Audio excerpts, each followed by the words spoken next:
Good morning প্ৰিয় দৰ্শক, Pragyan universe চেনেলত আপোনালোকক সকলোকে স্বাগতম জনাইছোঁ। আজি আমি লৈ আহিছোঁ আজিৰ দিনটোৰ ৰাশিৰ ফলাফল। গতিকে পলম নকৰি আহক আমি ভিডিঅ'ৰ মাজলৈ সোমাই যাওঁ। প্ৰিয় দৰ্শক, হিন্দু পঞ্জিকা অনুসৰি আজি 11 জুলাই 2025, আহাৰ মাহৰ 26 তাৰিখ, দিন শুক্ৰবাৰ, কৃষ্ণপক্ষৰ প্ৰতিপদ তিথি, নক্ষত্ৰ পূৰ্বচাৰা, চন্দ্ৰ ৰাশি ধনু ৰাশি, যোগ বৈদিত্য যোগ, কৰণ বালৱকৰণ। সূৰ্য উদয় সময় যদি চোৱা হয় পুৱা 4:42, সূৰ্যাস্ত নিশা 6:14। প্ৰিয় দৰ্শক, ৰাহুকাল যদি চোৱা হয় 10:30 পৰা 12 বজালৈকে। এই সময়ত গুৰুত্বপূৰ্ণ কাম নকৰিব। আহকচোন আজিৰ দিনটোৰ ৰাশিৰ ফলাফল জানো আহক। প্ৰিয় দৰ্শক, প্ৰথম ৰাশি যদি চোৱা হয় মেঘ ৰাশি। স্বাস্থ্যৰ প্ৰতি অসাৱধান নহ'ব, বিনিয়োগৰ সিদ্ধান্ত সাৱধানে লওক। পাৰিবাৰিক জীৱন সুখী হ'ব, পৰিয়াল আৰু বন্ধু বান্ধৱীৰ পৰা সহায় লাভ কৰিব। শৈক্ষিক কামত নতুন কৃতিত্ব অৰ্জন কৰিব। কাৰ্যালয়ত অতিৰিক্ত কামৰ দায়িত্ব ল'ব পাৰে। দৈনিক যোগাসন আৰু ধ্যান কৰক।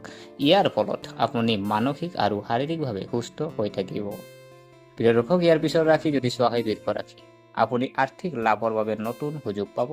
আজি আপোনাৰ স্বাস্থ্য ভাল হ'ব। ঘৰতে শুভ অনুষ্ঠান আয়োজন কৰা সম্ভৱ। গাড়ী চলোৱাৰ সময়ত সাৱধান হওক। ঘৰৰ গুৰুত্বপূৰ্ণ নথিপত্ৰ সুৰক্ষিত ৰাখক। প্ৰতিযোগিতামূলক পৰীক্ষাৰ বাবে প্ৰস্তুতি চলোৱা ছাত্ৰ ছাত্ৰীসকলে সফলতা লাভৰ বাবে কঠোৰ পৰিশ্ৰম কৰিব লাগে। পৰিয়ালৰ সৈতে সময় কটাওক। প্ৰেম জীৱনত সুখৰ পৰিৱেশ গঢ়ি উঠিব। প্ৰিয় দৰ্শক, ইয়াৰ পিছত ৰাশি যদি চোৱা হয় মিথুন ৰাশি। দৈনন্দিন কাম কাজৰ পৰা বিৰত লোক, দৈনিক যোগাসন আৰু ধ্যান কৰক। শৈক্ষিক কামত নতুন কৃতিত্ব অৰ্জন কৰিব। স্বাস্থ্য ভাল হ'ব। ঘৰতে শুভ অনুষ্ঠান আয়োজন কৰা সম্ভৱ। সম্পত্তি সম্পৰ্কীয় বিবাদৰ পৰা আপুনি মুক্তি পাব। পেছাদাৰী জীৱনত অতি ব্যস্ততা আহিব। কামৰ চাপ বাঢ়িব। অফিচৰ মানসিক চাপ ঘৰলৈ নানিব। প্ৰিয় দৰ্শক, ইয়াৰ পিছৰ ৰাশি যদি চোৱা হয় কৰ্কট ৰাশি। স্বাস্থ্যসন্মত খাদ্য বজাই ৰাখক। দৈনন্দিন যোগাসন আৰু ব্যায়াম কৰক। আজি কাৰ্যালয়ত কামৰ প্ৰত্যাহ্বান বাঢ়িব পাৰে। দীৰ্ঘদিন ধৰি বাকী থকা ধন ঘূৰাই দিয়া হ'ব।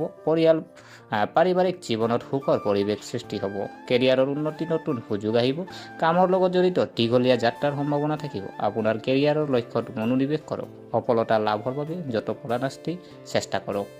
ইয়াৰ পিছত যদি চোৱা হয় সিংহ ৰাশি। আত্মবিশ্বাস বাঢ়িব। কাৰ্যালয়ত সহকৰ্মীসকলৰ সৈতে কৰা কামত আপুনি সফলতা লাভ কৰিব। ব্যক্তিগত আৰু পেছাদাৰী জীৱনত সকলো ভাল হ'ব। কামৰ সুখদায়ক ফল পাব। সম্পৰ্কবোৰ মধুৰ হ'ব। আপুনি প্ৰগতিৰ নতুন সুযোগ পাব। অতিৰিক্ত খৰচৰ বাবে মনটো অশান্তি দিব। পৰিয়ালত হয়তো এটা ডাঙৰ সিদ্ধান্ত ল'ব লাগিব। ইয়াৰ পিছৰ ৰাশি যদি চোৱা হয় কন্যা ৰাশি। অফিচৰ ছিনিয়ৰৰ সকলৰ পৰা সমৰ্থন পাব। পিতৃ মাতৃৰ স্বাস্থ্যৰ প্ৰতি গুৰুত্ব দিয়ক। পৰিয়ালৰ সৈতে মজাৰে ভৰা মুহূৰ্ত উপভোগ কৰক। বিদেশ ভ্ৰমণৰ সম্ভাৱনা থাকিব। যদি আপুনি নতুন সম্পত্তি কিনিব বিচাৰে তেন্তে এইটোৱেই এটা আটাইতকৈ উত্তম সময়। চাকৰি সলনি কৰাৰ সুযোগ পাব। পেছাদাৰী জীৱনত গুৰুত্বপূৰ্ণ পৰিৱৰ্তন আহিব। কাৰ্যালয়ৰ প্ৰদৰ্শন অতি উত্তম হ'ব। প্ৰিয় দৰ্শক, ইয়াৰ পিছৰ ৰাশি যদি চোৱা হয় তুলা ৰাশি।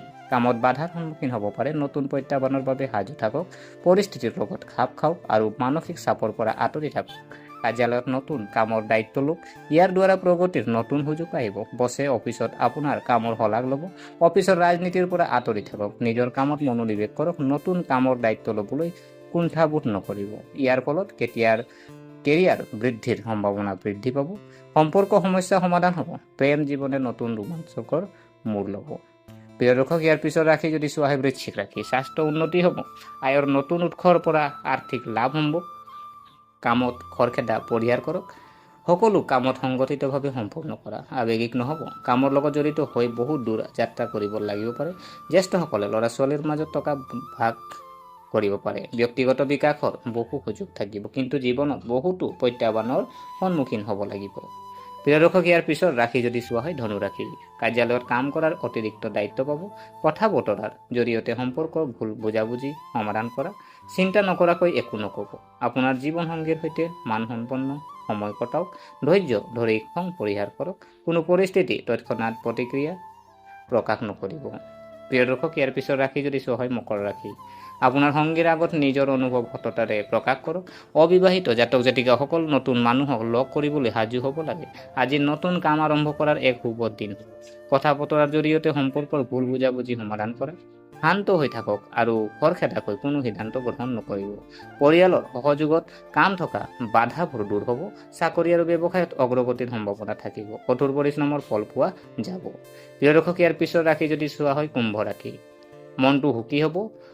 সংগঠিতভাৱে কামবোৰ সম্পূৰ্ণ কৰাৰ বাবে এইটোৱেই আদৰ্শ সময়। মানসিক চাপ পৰিহাৰ কৰক, নিজৰ কামত মনোনিৱেশ কৰক। ইয়াৰ দ্বাৰা প্ৰতিটো ক্ষেত্ৰতে অগ্ৰগতিৰ বাট মুকলি হ'ব। পৰিচালনাত ভাল ভাৱমূৰ্তি বজাই ৰখা হ'ব। ৰোমান্টিক জীৱনটো বৰ ভাল হ'ব। পত্নীৰ সৈতে সম্পৰ্ক সুদৃঢ় হ'ব। আৰ্থিক বিষয়ত আজি অলপ সাৱধান হওক। প্ৰয়োজন হ'লে বিত্তীয় বিশেষজ্ঞৰ পৰামৰ্শ ল'বলৈ কুণ্ঠাবোধ নকৰিব। প্ৰিয় দৰ্শক, ইয়াৰ পিছৰ ৰাশি যদি চোৱা হয় মীন ৰাশি। কেৰিয়াৰত আপুনি সফলতা লাভ কৰিব। স্মাৰ্টভাৱে ধন পৰিচালনা কৰক। ইয়াৰ ফলত আৰ্থিক অৱস্থা সুদৃঢ় হ'ব। আপুনি সাহসেৰে কামৰ প্ৰত্যাহ্বানৰ সন্মুখীন হ'ব। আৱেগৰ উত্থান পতনৰ সম্ভাৱনা থাকে। আপুনি আপোনাৰ পত্নীৰ পৰা সমৰ্থন পাব। সম্পত্তি সম্পৰ্কীয় বিবাদৰ পৰা আপুনি সকাহ পাব। পাৰিবাৰিক জীৱনত সুখৰ পৰিৱেশৰ সৃষ্টি হ'ব। পৰিয়ালৰ সৈতে মানসম্পন্ন সময় কটাব। প্ৰিয় দৰ্শক, এয়া আছিল আজিৰ দিনটোৰ ৰাশিৰ ফলাফল। গতিকে আশা কৰিছোঁ আপোনালোকে ভিডিঅ'টো চাই ভাল পালে। যদি এই ভিডিঅ' আপোনাক কিঞ্চিত মানুহ লাভান্বিত কৰিছে তেনেহ'লে লাইক কৰিব, কমেণ্ট কৰিব আৰু যিমান পাৰে শ্বেয়াৰ কৰিব। আৰু আমাৰ চেনেলটো যদিহে ছাবস্ক্ৰাইব কৰা নাই অনুগ্ৰহ কৰি ছাবস্ক্ৰাইব কৰি আমাক উৎসাহিত কৰিব বুলি আশা থাকিলে পুনৰ লগ পোৱাৰ প্ৰতিশ্ৰুতিৰে আজিলৈ বিদায় মাগিলোঁ। ধন্যবাদ।